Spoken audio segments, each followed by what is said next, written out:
5, 4, 3, 2, 1, 0.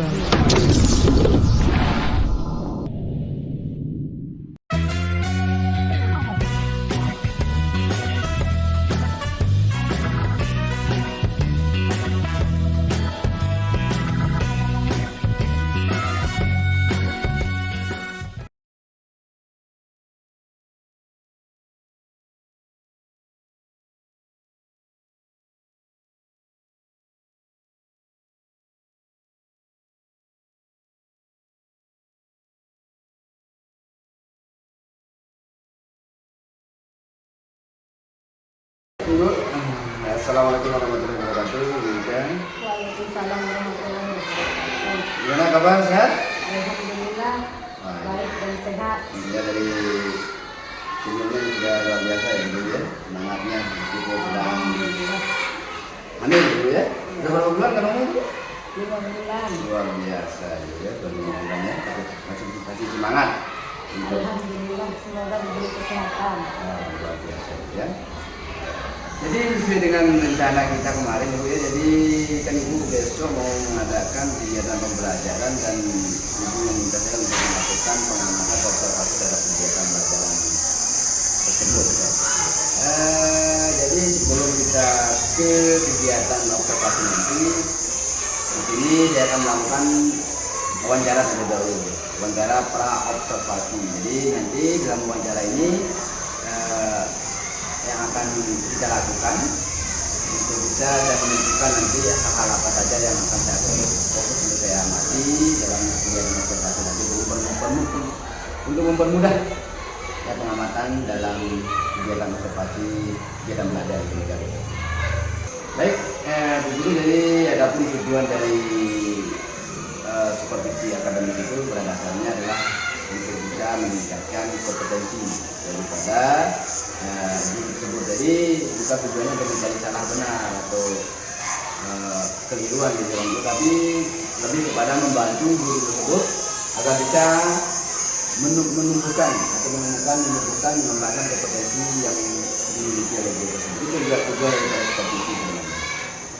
Baik guru-guru, ini akan mengajukan beberapa pertanyaan. Ya.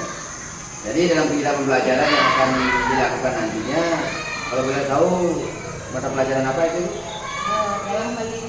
Dalam kegiatan ini saya akan memberikan pelajaran bidang studi IPA tentang organ pencernaan pada manusia. IPA ya, kelas berapa ya? Kelas 5 ya. Di IPA ilmuwan alam tentang organ pencernaan pada manusia. Baik, dalam RPP yang Ibu susun itu kira-kira rencana-rencana pembelajaran yang telah disiapkan atau dibuat misalnya siapa ya? Dari rencana itu saya memiliki tujuan pembelajaran yang ingin saya capai untuk murid, yaitu saya berharap murid-murid dapat mengidentifikasi gangguan yang dialami oleh manusia dengan melihat penyebabnya sehingga mereka tahu jenis gangguannya dan cara mengatasinya. Selain itu, saya berharap murid-murid nantinya bisa memahami alur perjalanan makanan pada proses pencernaan manusia. Jadi di sini tujuan itu agar siswa memahami gangguan-gangguan pada pencernaan manusia, apa namanya, apa penyebabnya, sehingga mereka tahu cara mengatasinya, serta proses perjalanan makanan dalam pencernaan manusia dari mulut sampai dia menjadi kotoran ya. Baik Ibu. Jadi dari tujuan pembelajaran yang Ibu sudah susun tadi, kira-kira kegiatan pembelajaran yang seperti apa yang akan dilakukan oleh murid-murid nantinya? Dalam hal ini saya mencoba menggunakan model pembelajaran PBL, yaitu Problem Based Learning. Kemudian metode yang akan dipakai nantinya ada pengamatan, penugasan, tanya jawab, diskusi, dan ceramah. Nah, jadi nantinya pada kegiatan pembelajaran mereka akan lebih baik berdiskusi terkait dengan materi yang dipelajari. Di sini selain bacaan yang ada di buku, saya juga menyiapkan beberapa media pembelajaran, baik itu berupa video maupun gambar yang bisa membantu murid dalam menemukan solusi atas permasalahan yang didiskusikan. Gambar. Video dan gambar. Di sini ibu akan melakukan model pembelajaran program learning ya, yang masih sama siswa. Dengan ada beberapa media di sini, ada video, gambar, macam tadi. Di sini gua akan melakukan kegiatan pembelajaran diferensiasi berbasis konten, baru ya. Diferensiasi konten di sini ya, diferensiasi konten. Ya ibu, baik. Karena tadi sudah jelas sekali dijelaskan, disebutkan langkah-langkah pembelajaran yang akan dilakukan oleh selanjutnya. Nah, dari kegiatan yang akan dilakukan yang sesuai dengan langkah-langkah yang telah disusun di RDP, kira-kira ada nggak kesulitan dalam menjalankan langkah-langkah belajar tersebut menurut ibu? Ada nggak kesulitan ibu akan rasa yang akan ibu temui nanti? Kalau dirasakan ada kesulitan atau tidak itu ya pastinya ada ya. Tapi yang saya rasa dari pengalaman sebelumnya yaitu masih banyak murid yang sulit untuk bisa berdiskusi dengan baik dikarenakan tingkat kemampuan dalam memahami hal yang didiskusikan masih kurang. Jadi pada saat kegiatan diskusi paling yang bekerja cuma 1 atau 2 orang. Dalam saat diskusi nanti siswa ada yang tidur, mungkin ada yang bekerja, ada yang tidur, ada yang malah, ada yang bermain gitu ya. Ayo dulu.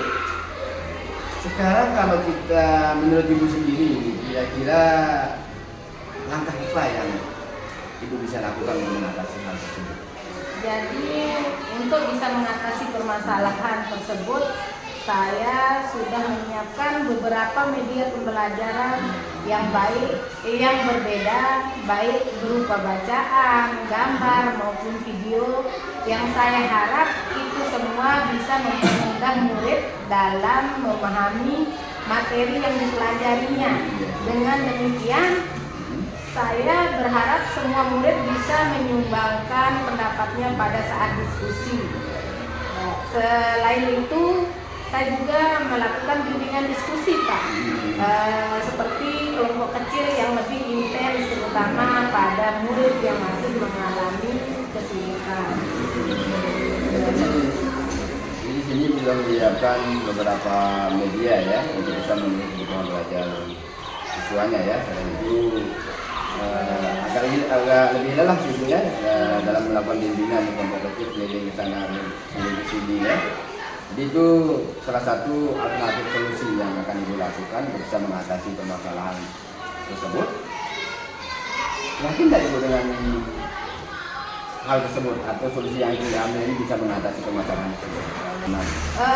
Dari hasil pengamatan dan hasil berbagi pengalaman dengan teman-teman guru yang sudah melakukan hal ini terlebih dahulu, saya memiliki keyakinan ya sekitar 80% lah akan berhasil, karena meskipun cara yang kita lakukan sama, hasilnya mungkin akan berbeda tergantung dari situasi dan kondisi yang kita hadapi pada saat itu. Ya, setuju ya, jadi meskipun kita misalnya mengambil sampel di sekolah lain, tentu nanti hasilnya sama dengan sekolah kita, tergantung dari situasi dan kondisi lingkungan yang ada di sekolah ya, luar biasa ya. Kira-kira nih Bu, kapan Ibu bisa melakukan kegiatan pembelajaran ini? Tadinya sih hari ini, tapi dikarenakan ada kegiatan dalam rangka pengisian survei lingkungan belajar, jadi rencananya besok pagi aja. Besok berarti ya? Besok itu hari Selasa. Hari Selasa. Baik. Tanggal berapa? Tanggal 10 ya. Tanggal 10 bulan Oktober tahun 2023 gitu ya. Baik Ibu. Baik Ibu ya, sebelum kita akhiri percakapan ini, kira-kira apa yang didapat dari percakapan kita ini? Dari percakapan kita dari tadi, saya bisa memetik hasil percakapan kita, yaitu mendapat gambaran terkait hal-hal yang akan saya lakukan nantinya di kelas pada saat kegiatan pembelajaran. Selain itu, saya lebih percaya diri untuk melakukan kegiatan pelajaran ini, Pak.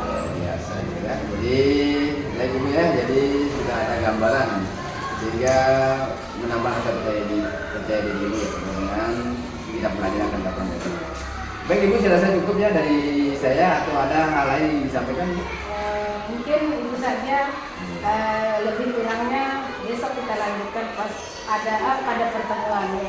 Iya, nanti kita setelah ini kan nanti ada observasi proses kegiatan, baru kita nanti ke pasca observasi. Ini adalah percakapan nanti bagaimana hasil pengamatan saya dengan pembelajaran yang dilakukan dalam observasi proses. Itu nanti ada pasca observasi. Janganlah kita nanti akan sharing, merefleksi apa yang perlu masih kurang bagus, apa yang masih kurang dalam pelajaran. Baik ibu ya. Jadi Bu Guru sampai bertemu nanti di kegiatan observasi, dan tetap semangat ibu ya. Jadi meskipun dalam kondisi hamil ini luar biasa ibu. Insya Allah tetap semangat. Ya, terima kasih banyak ibu atas waktunya. Ya, sampai bertemu besok pagi. Sekian dari saya ibu. Assalamualaikum warahmatullahi wabarakatuh. Waalaikumsalam.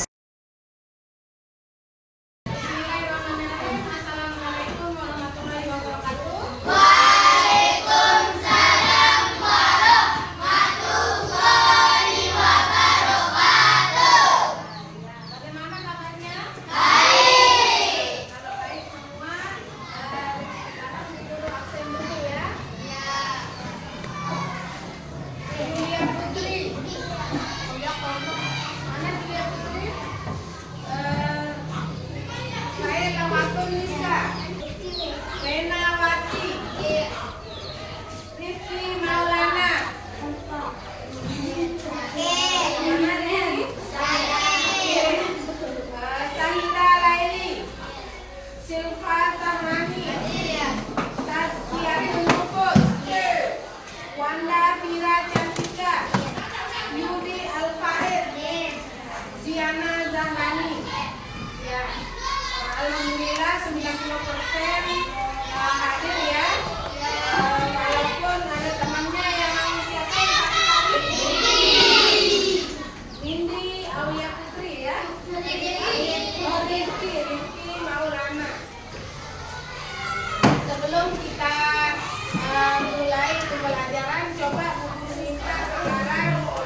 menyebabkan dia sakit perut, mules, yakin kamar mandi ya.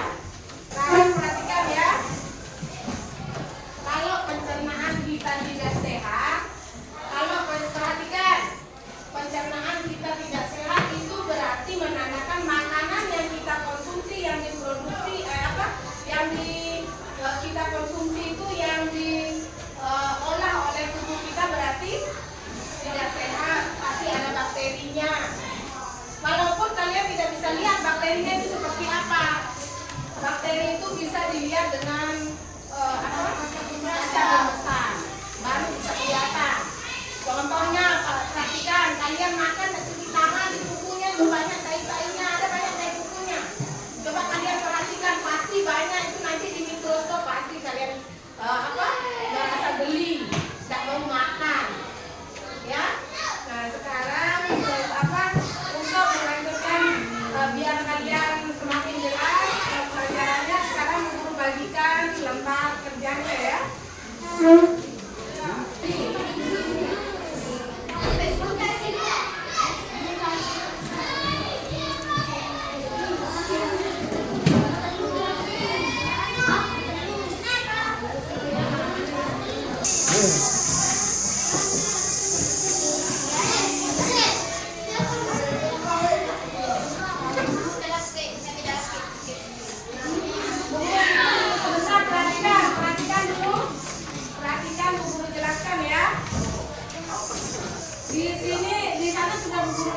Lembar kerjanya.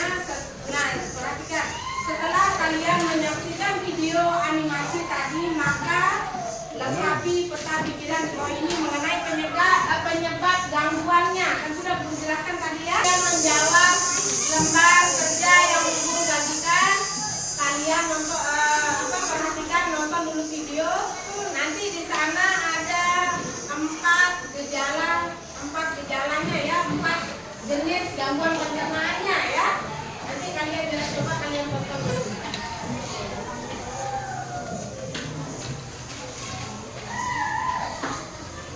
Jadi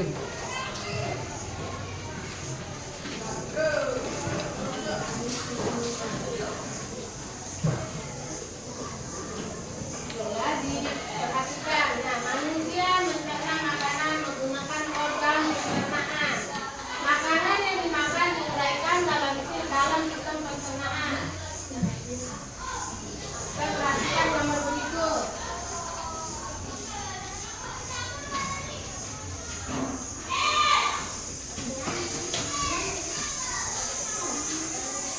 Nah, di sana ada gambar sistem pencernaan ya, yang dimulai dari mulut, kemudian kerongkongan, dari kerongkongan masuk ke lambung. Nah, ini urutan sistem pencernaan manusia. Yang pertama, makanan masuk melalui mulut, kemudian makanan ditelan masuk ke kerongkongan. Setelah itu makanan masuk ke lambung untuk dicerna dengan bantuan enzim.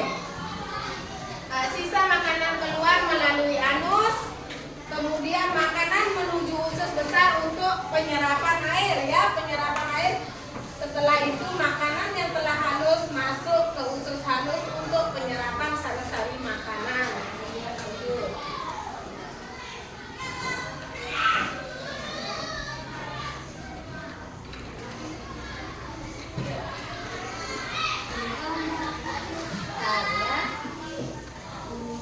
Baca dulu, dicermati dulu.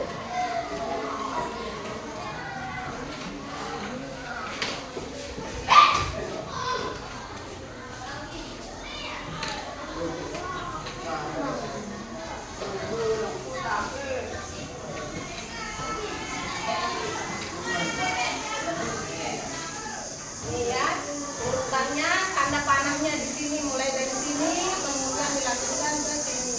Kemudian tempat terakhirnya yaitu di atas. Nah, sekarang perhatikan faktor penyebab gangguan sistem pencernaan: kurangnya asupan makanan berserat, kemudian pola makanan yang tidak teratur, makanan dan minuman yang tidak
tinja ini tuh namanya tinja. Kotoran kita itu mengeras. Jadinya kenapa dia bisa mengeras? Karena kurang makan makanan yang mengandung serat. Ya, Bang, ya.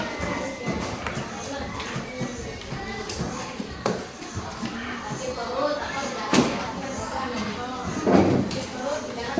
penyebabnya apa?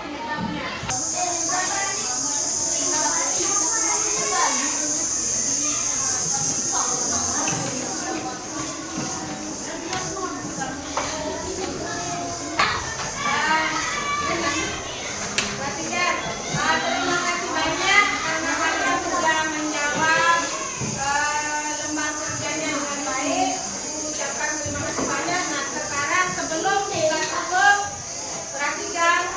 Sebelum kita tutup, sekarang Bu Guru mau merefleksikan kegiatan kita hari ini.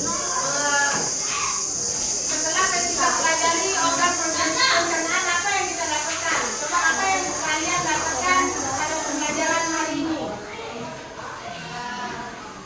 Ya, paham.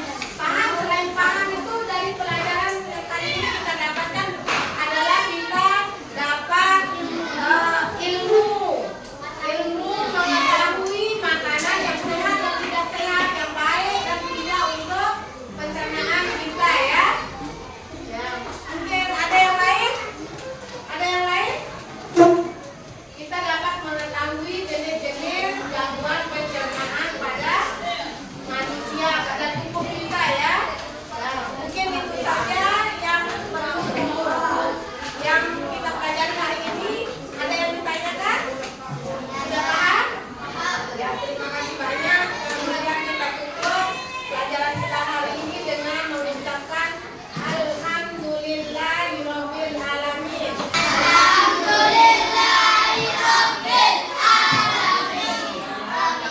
Banyak ya, Bu Guru tutup. Wabillahi taufiq wal hidayah.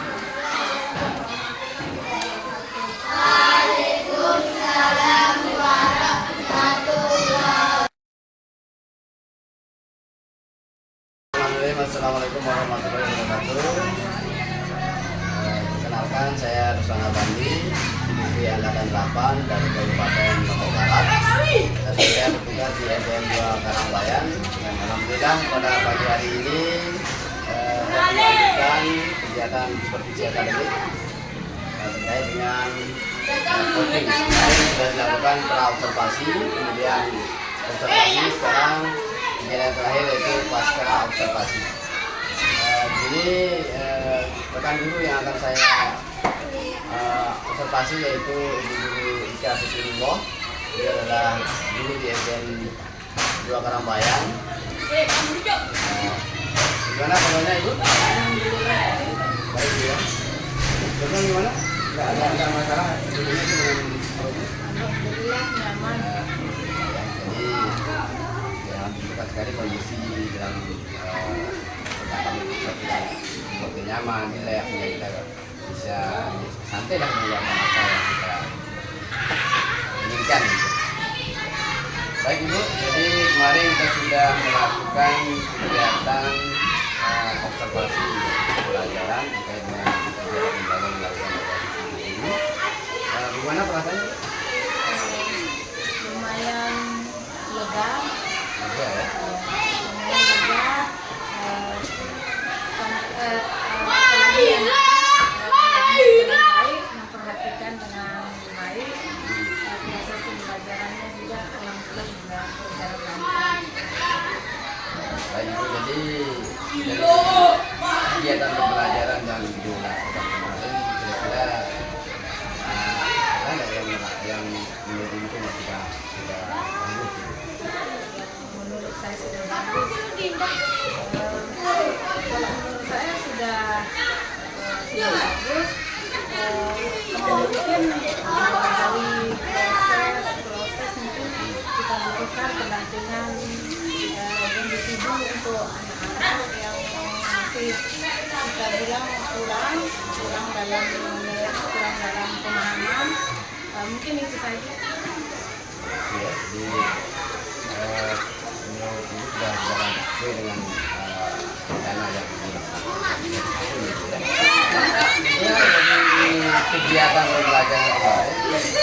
hal-hal yang dirasakan belum atau kurang yang dilakukan dalam kegiatan belajar yang tidak sesuai dengan apa yang ibu yang ada nggak? Sebenarnya yang saya masih kurang itu metode pembelajaran masih kurang ya, karena mungkin di sini terkait dengan media ini yang ada. Kalau menurut proses atau penilaian mungkin insya Allah alhamdulillah baik. Jadi yang masih kurang gitu. Menurut ibu itu dari metode ya, media yang digunakan. Karena seharusnya kalau menurut ibu itu medianya harusnya bagaimana? Dan kemarin kan kita melakukan proses pembelajaran itu memberikan materi sama siswa menggunakan LCD, menunjukkan gambar.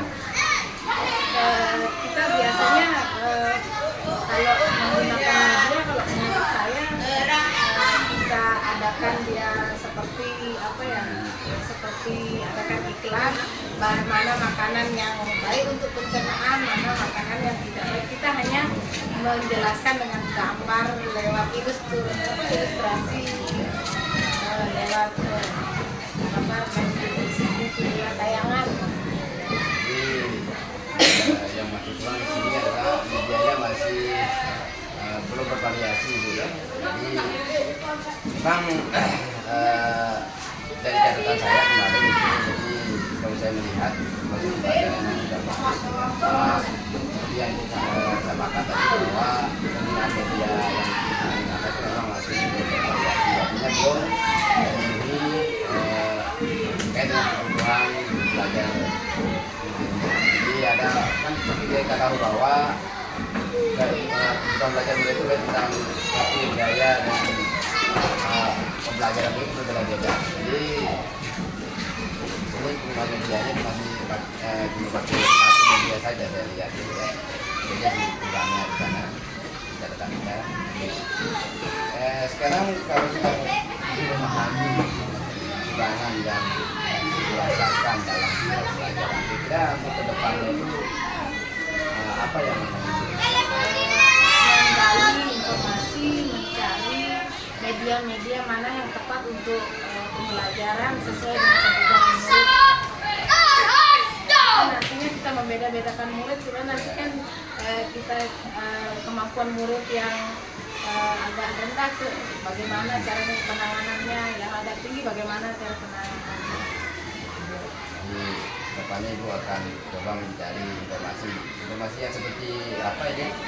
Seperti yang saya bilang tadi, yaitu media-media yang lebih mungkin yang lebih yang lebih konkret yang lebih konkret agar siswa itu memahami bagaimana makanan apa yang baik untuk pencernaan dan yang kurang baik untuk pencernaan.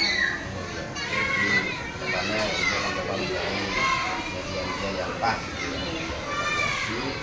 menggunakan media maupun alat peraga supaya murid itu bisa lebih memahami tentang apa yang kita pelajari. Baik ibu, jadi dari catatan saya kemarin di kegiatan pembelajaran itu sudah baik ya. Yang seperti yang saya sampaikan tadi ada beberapa hal yang bukan kurang, cuma belum maksimal buat kalian di sana. Jadi yang saya amati dari penilaian yang disampaikan tadi dari penggunaan media itu yang masih belum bervariasi. Kemudian itu saya lihat bahwa kurangnya bimbingan ya. Jadi pada saat diskusi kelompok itu bimbingannya itu masih belum maksimal, mungkin karena kondisi ibu yang lagi dia tidak bisa melakukan bimbingan kelompok secara maksimal, karena pada kelompok-kelompok yang dianggap tingkat kemampuannya itu masih kurang. Itu saja sih Bu dari penjelasan saya terkait tentang kegiatan pembelajaran yang dilakukan sudah baik. Mulai di saja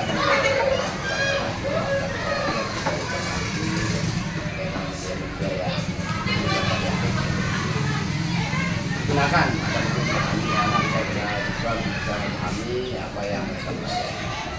Baik. Nah, kira-kira Ibu kapan ini bisa dilaksanakan kegiatan tadi dari media-media? Mungkin dalam waktu dekat ini kita lihat pelajaran selanjutnya. Siapa saja yang bisa Ibu bantuan gitu kan? Nanti kita libatkan anak-anak untuk membawa seperti contohnya misalnya mohon maaf bukan untuk menjelekkan makanan ini makanan itu tidak baik, tapi bagaimana cara mengkonsumsi makanan yang baik untuk pencernaan dan cara mengolah yang benar. Kalau dari rekan-rekan guru atau kepala sekolah bisa nggak?